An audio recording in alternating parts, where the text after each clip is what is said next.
let me just see. The link, I need to send Moish the link to this thing. Okay. Asher, do you mind posting Just see the link? the link. I need to send Moish the link on the WhatsApp. If you could Yeah. just, Yeah, I'll do that now. thank you. Thanks so much.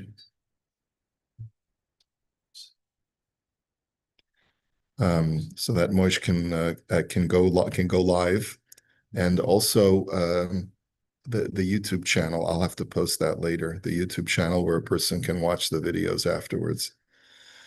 Okay, so before we go any further, we wanted to. So let me just see where we're holding now. We're on. We started the next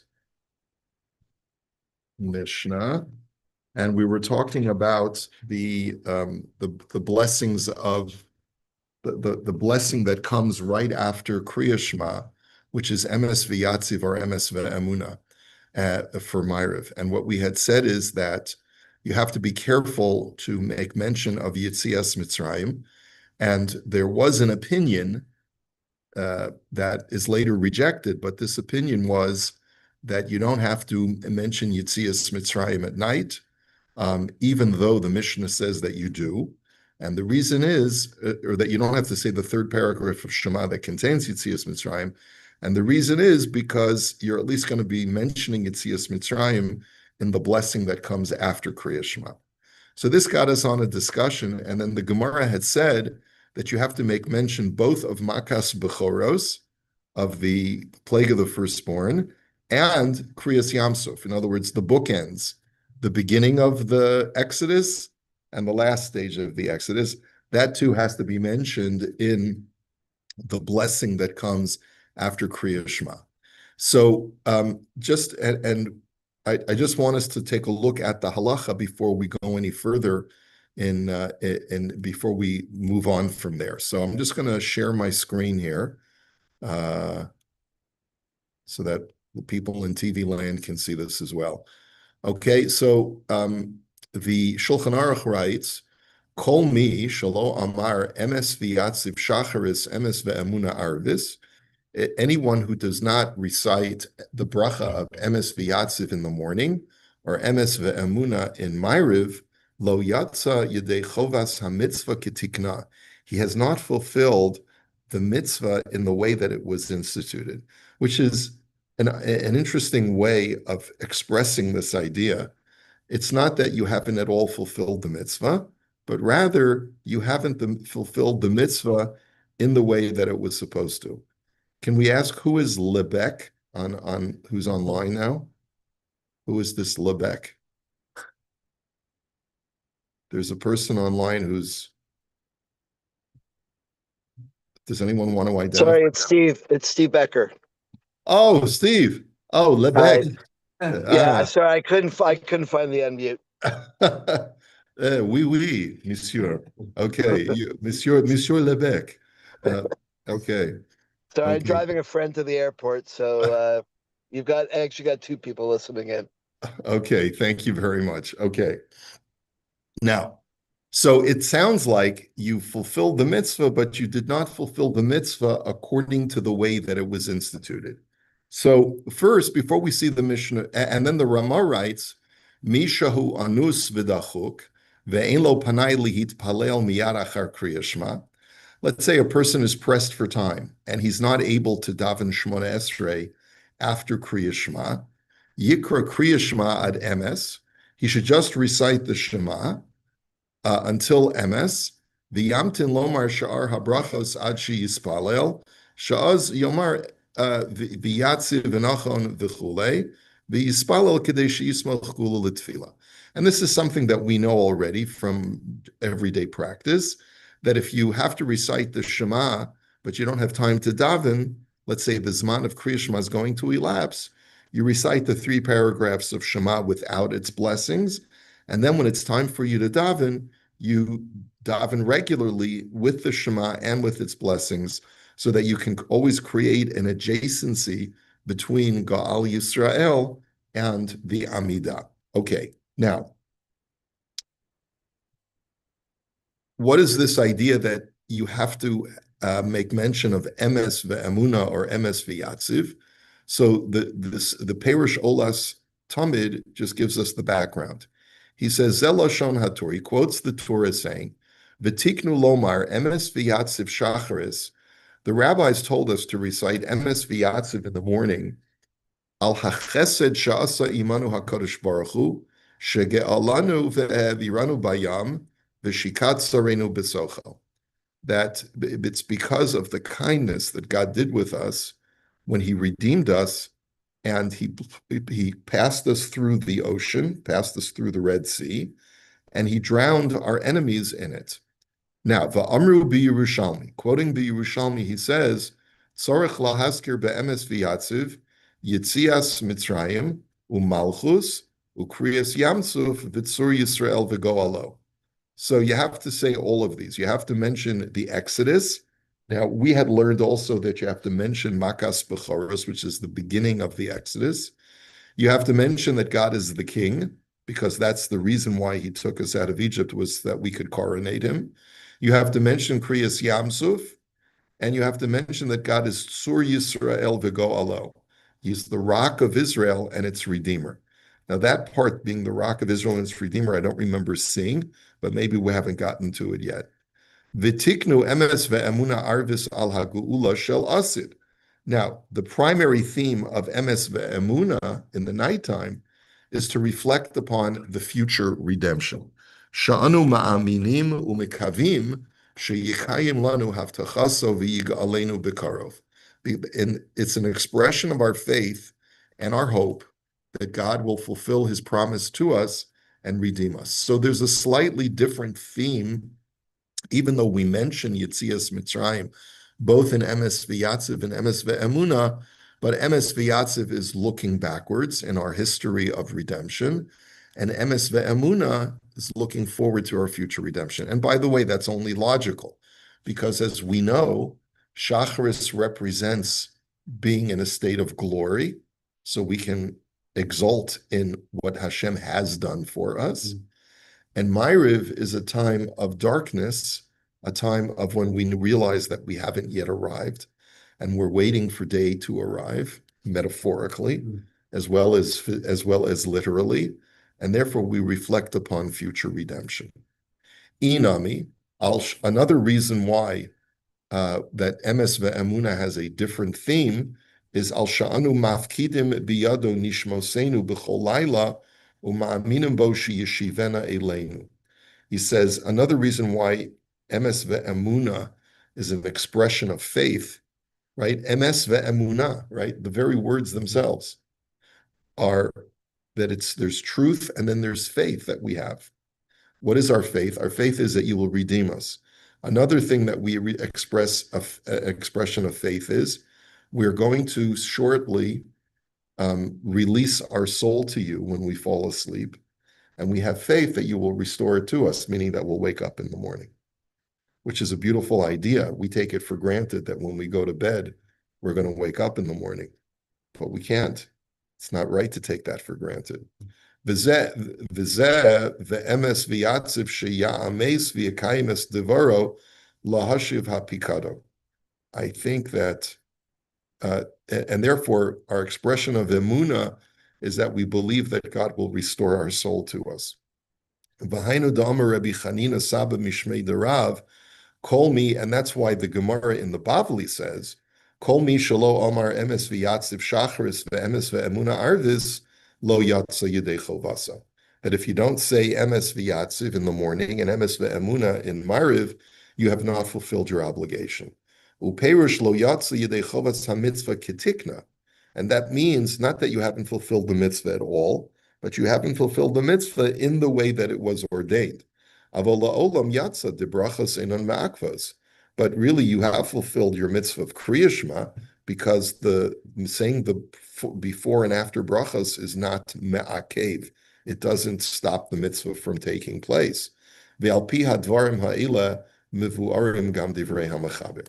And with what we've just quoted from the Torah, we can now understand the words of the Mechaber. Now, if with this background information, let's take a look at the Mishnah Berurah. Kitikuna, you haven't fulfilled the mitzvah in the way that it was ordained. Avolo shelo yatsa klal yedei Kriya Shema, but it's not to suggest that you haven't fulfilled the mitzvah of Kriya Shema. The hakaimelan de brachos ein ma'akvos, as we just saw, because we've established that omitting the bracha does not take away the mitzvah of Kriya Shema. Ela shal yedei zeh hakriya Shema shelo gam kein einenu keroi. But it just means that your Kriya Shema, albeit that you fulfilled the mitzvah, it wasn't recited properly. It wasn't recited in the optimal way. V'yachzor al kol panim la'omer achar tefila, im lo omer kodem atfila uchedeleil b'simin simin samech beis.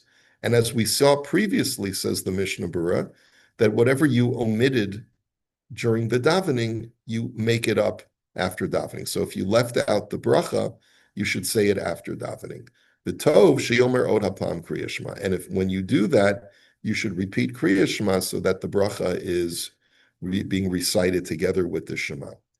Now that's a big chiddush, but apparently if a person davened kriya shema, it's recited kriya shema, and instead of saying emes v'yatziv, launched immediately into Shmona Esrei, not good. And by the way, even if you're lagging behind, you can't justify omitting the bracha.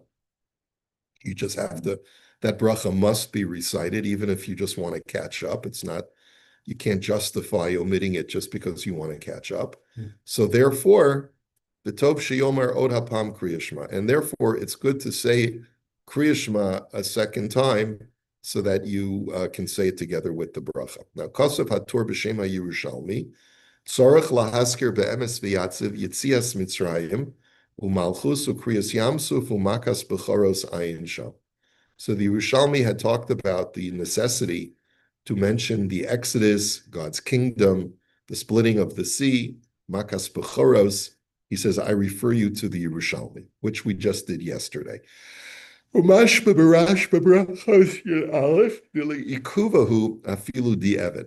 seems like from the Rashba that these topics are absolutely necessary in order for you to fulfill the bracha. He says, "V'tzarachiyan mibrachas yadalit amid beis begemara." Bo'ilad kure v'chuli v'sharnu lach rotzalomer michamocha at sofa bracha. He says we're coming into the middle of a discussion in the Gemara. You have to mention that we sang to you at the sea. The lefizeh chaser makas b'choros. That the Gemara's depiction is that you're not mentioning the plague of the firstborn. You're just mentioning the splitting of the Red Sea. V'dochak lechalek ben shacharis la'arvis v'ulay nusach acher hayelahem besof shahaya besocha gam kein sipur makas b'choros v'gam Yerushalmi Berachos perak aleph alachavav mash b'tzas derak lechatchila in sham v'tzarchi l'maisa. Bottom line is the Mishnah Berurah says it sounds like from the Gemara itself and from both the Bavli and the Yerushalmi that it's not that you haven't fulfilled the mitzvah at all if you haven't mentioned makas b'choros, but it's only lechatchila. But he's not sure halacha l'maisa if you just omitted makas b'choros whether you fulfilled the mitzvah or not. Now, im hevchlif bracha shel shacharis la'arvis o lehefech. Now, what if a person accidentally started saying emes v'yatziv at night or emes ve'emuna in the morning? Im adayin lo amar Hashem shel sof habracha yachzor l'tchilas habracha. If you haven't yet said the end of the bracha, go back to the beginning of the bracha. Vim Amar Hashem Yisayim Ve'ein Sarach Lachzer. But if you already said Hashem's name, Baruch Atah Hashem, before you said Ga'al Yisrael, you don't have to go back. So b'di'evet, if you confuse the morning bracha with the evening bracha and vice versa, even though the themes are slightly different, you don't have to go back. So in any event, that at least helps us understand that this is codified, this is halacha, based on what we learned in the Yerushalmi, that there are certain topics that must be mentioned in this bracha of Ga'al Yisrael. that comes after Shemona Esrei. Okay, so maybe let's have someone turn on the left light switch if you don't mind hitting it. There you go. Okay, so now we go back to our discussion in the Gemara. Makes a big difference, huh?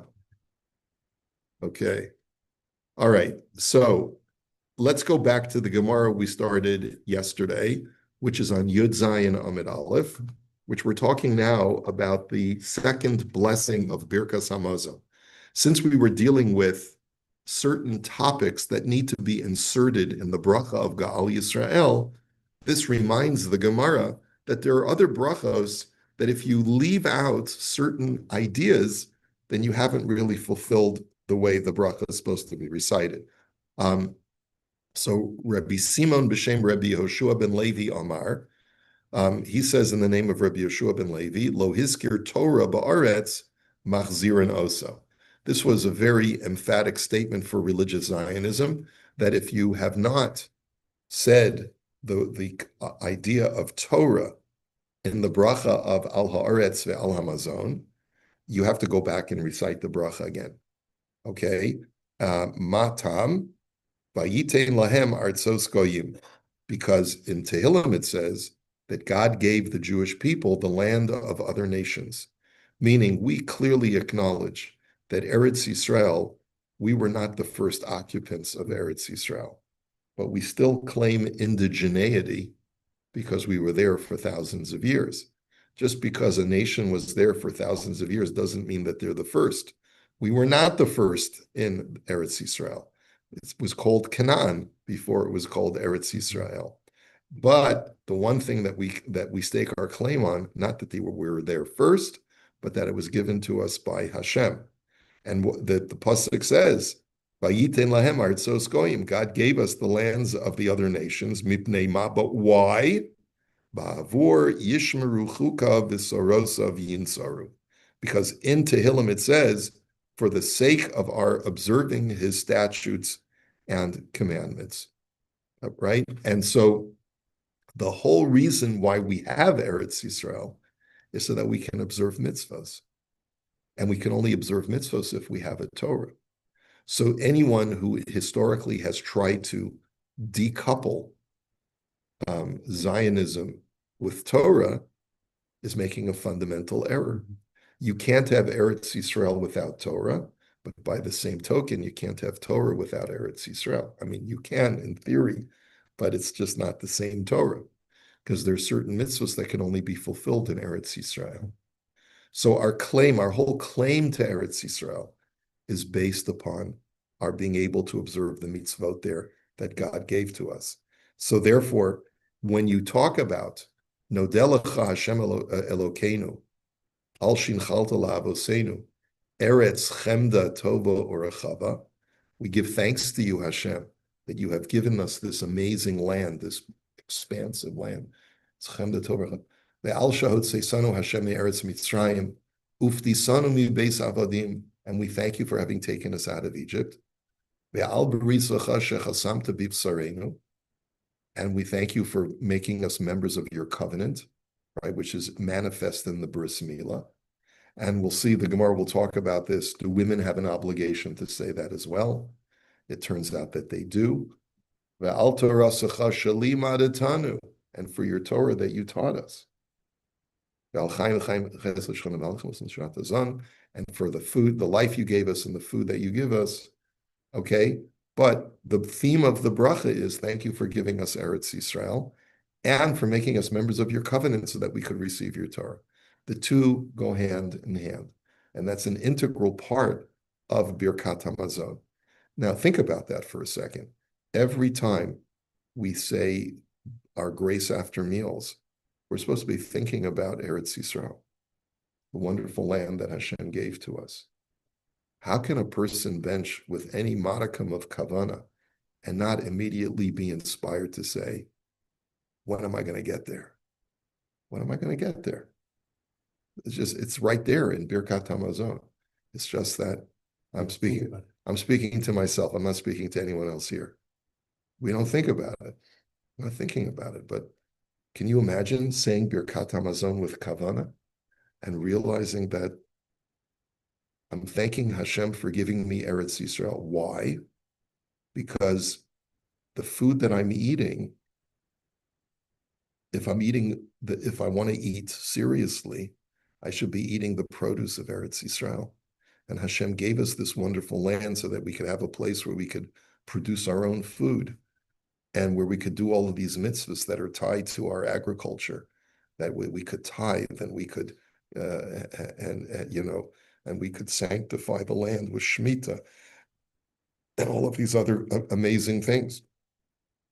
Okay, so now, next. Yeah. The sort of thought about tying Torah and the land and with Zionism, and you can't separate the two. Yeah. So in theory, some of these sort of fringe groups that forget about siding with enemies or anything like that, but in theory, what they're trying to say is that sort of correct? Because they're trying to say that we don't have a proper Torah led society in Israel. And You're talking about the Neturei Karta. oh, okay. Okay. So what are you asking? Are they right? Yes. No, no. Why would they be right? Their argument is not that Eretz Yisrael is not a holy land. Their argument is that until the Messiah comes and brings all the Jews back, Jews should not be going en masse and creating a country, their own country in Eretz Yisrael. But that's a theology that is a marginal theology. It's certainly not the mainstream idea. But the fact is that the vast majority of Am Yisrael accepts the fact, whether or not there's, let's say, what do you want to call it, legitimacy to the secular state of Israel, right?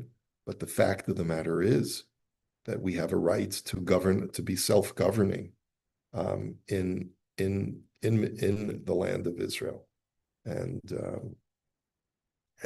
the greatest privilege is to be able to live there and to do the mitzvos there, right? The political issue of whether, what is the status of the secular state, that's got nothing to do upon each Jew's aspiration to live there and to fulfill the mitzvot there. Okay. And that's offering a generous steelman argument for the for the other side. Okay. But and certainly what Neturei Karta has devolved into today is a complete perversity, even from the founders of Neturei Karta. The founders of Neturei Karta never had in mind that any Jew should ever side with people who commit genocide against Jews. So what? See, that's the worst part. Yeah. I mean, have your theological debates, okay, great, but to actively and a lot of your own decisions for yourself. And a lot of these people are, just Mechalel Shabbos. They may dress in the regalia of the Hasidic movement, but they're not even religious Jews, many of them. They show up to these rallies on Shabbos and come up with all different rationalities for doing so. Anyway, let us go on. Rebbe Ba Rebbe Acha b'Shem Rebbe Imlo Hizkir Bris Baaretz O Shelo Hizkir Bebone Yerushalayim Malchus Beis David Machzirin Oso. A similar instruction is that if you haven't made mention of the bris milah in that second blessing, or if you neglect to say in the third bracha, Bonei Yerushalayim, and you neglect to talk about Malchus Beis David, the kingdom of David, we make you go back. Now, if you look at footnote 21, he says, Tzorach lahaskir bris milah bebirkas haaretz, Kaven she'eretz Yisrael nitna le'Avram Avinu b'schus kiyum habris. Why do you have to mention the bris milah when we talk about the blessing of Eretz Yisrael? It's because God gave Eretz Yisrael to Avraham in exchange for his entering into a covenant of the bris milah. This is what God told Avraham when he told him to circumcise himself.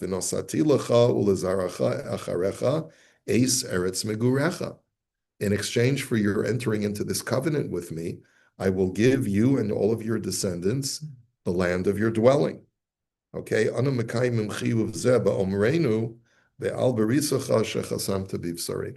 So we fulfill that with these 4 words. We thank you, Hashem, for the bris that you have embedded in our flesh. Okay?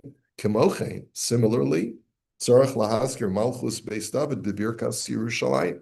You have to make mention of the kingdom of David, the Davidic dynasty, in the bracha, the 3rd blessing of Birkas Hamazon, which is the bracha called the blessing of Jerusalem. Kevan sha'al yedei David niskadsha Yerushalayim, because it was only through David that Jerusalem was ultimately sanctified. Meaning Hashem had always designated Yerushalayim as the chosen city, but it was only through David's actions that it was formally sanctified. Va'od she'ein mechama shalema bevinyan Yerushalayim ela im chidush malchus beis David. And furthermore, Jerusalem can only find its ultimate consolation with the renewal of the Davidic monarchy. Meaning, yes, going back to that discussion of a secular state today, whatever governmental body we have in place, it doesn't provide us with ultimate consolation until the monarchy, the seat of the throne of King David is restored, which is really strange when you think about it. How many of you would like to be ruled over by a king? It's the kind of king we experience over the generations. Yeah, We don't want. so this is a political philosophy that we're getting into right now, which is the best form of government. Yes. Is the best form of government a democracy, democratic system, or is it a monarchy? Winston Churchill was once quoted, I know I'm going to mangle his quote, but he was once quoted as saying that democracy is the best form of all the bad systems of government. Yes. It's the best of the worst, is what he was quoted as saying. Because when you think about it, to have the population vote who they want as their leader, if the majority of the people hate Jews, they'll vote in a leader who hates Jews, who's going to treat the Jews badly. Is that a good system? You don't want to base the running of your government necessarily on the angry mob mentality, which is why, by the way, that most democracies are not pure democracies. Pure democracies don't work. We have Republican democracies, which means we vote politicians into office and we let them make decisions for us. That's called a republic. That's not called a pure democracy. Parliamentary regular democracy. Regular democracy is where the population makes all the decisions by popular vote. And every decision that is made by the popular vote. So that's not what we do. And that happens sometimes in the US where they have all these. It does happen occasionally, but it's. And then they can't fund the schools because people say. Right. Again, yeah, the California does it a lot, but the bottom line is that it's very limited to have a pure democracy because it doesn't really work. It doesn't end up working most of the time. Va'od. Okay, so therefore, Anu Mekayim Chiyuv Zeh B'Omreinu, we fulfill this obligation to mention King David's monarchy. So therefore, when we think of monarchy, we don't really think of the benevolent and wise monarchy of King David, and that's why we have an aversion. The modern mind has an aversion to monarchy. Be'omreinu rachem na Hashem Elokeinu al Yisrael amecha ve'al malchus beis David mishichecha. Please have mercy on your nation Israel and on the kingdom of David, your anointed one. You should know that monarchies do work in certain parts of the world. In the Arab world, the best Arab states are the ones that are ruled over by benevolent monarchies. Look at the UAE and Jordan. I mean, just as two examples that where, but they don't always work, you know, but in the UAE today, it works. Saudi Arabia seems to work under that. Now, Misha Tavalo Hisker Echad Minyanim Elu Tzarech Lachzor Ulevarich Kimavur B'Gemara Kan. If a person omits these topics of Bris Milah, Malchus Beis David, you have to go back and say the bracha. Now, L'diyan Ha'im Olav Lachzor L'Tchilas Birkas Hamazon L'Tchilas Bracha Shetaba, as far as whether you have to go back and do the whole benching and start from the beginning, or just go back to the beginning of that bracha, which you malformed, that's a discussion in the Shulchan Aruch, in the commentaries to the Shulchan Aruch. So we'll hold it here for today, and Amir Hashem will continue tomorrow. Were the Canaanite nations placed in the land at the time of the dispersion after the? Yeah, that's presumably so. I mean, presumably that's when all nations were dispersed, because everyone was originally